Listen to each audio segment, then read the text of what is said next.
السلام علیکم ویورز۔ جب اللہ کو تمہاری عبادات پسند آ جاتی ہیں تب وہ تحفے میں تمہیں عید دیتا ہے۔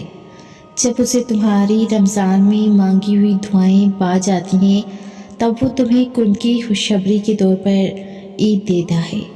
جب وہ خوش ہوتا ہے تم سے تب تمہیں بھی خوش کرنے کے لیے عید دیتا ہے۔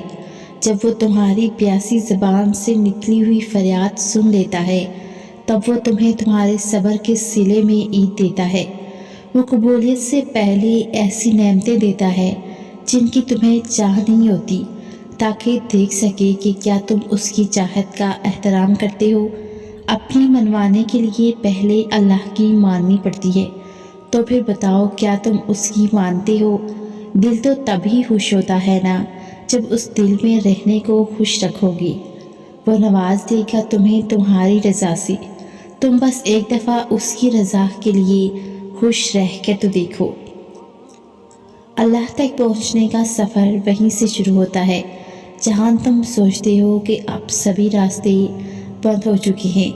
جب دنیا تمہیں تھکا کر سجدے میں گرا دیتی ہے تب وہ تمہیں سنبھال لیتا ہے اور پھر سے اسی دنیا کے روبرو لا کر کھڑا کر دیتا ہے۔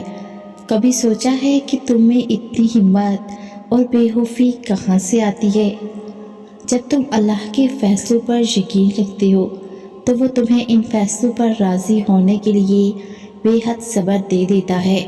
لمبی اڑان سے پہلے وہ تمہیں ہواؤں سے لڑنا سکھاتا ہے تاکہ تم جان سکو کہ یہ مسافتیں بہت دشوار ہے، اور کائنات کی زندگی اگر اتنی آسان ہوتی تو صبر کبھی جنت کے دروازوں میں سے ایک دروازہ نہ ہوتا۔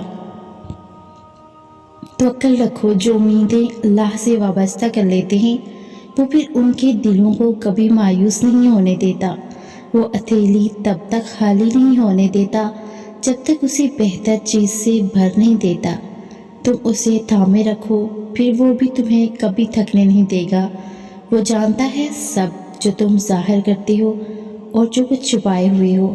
وہ اس دکھ کا برہم کبھی نہیں توڑے گا جو تم نے اس کے سوا اور کسی کو نہیں سنایا۔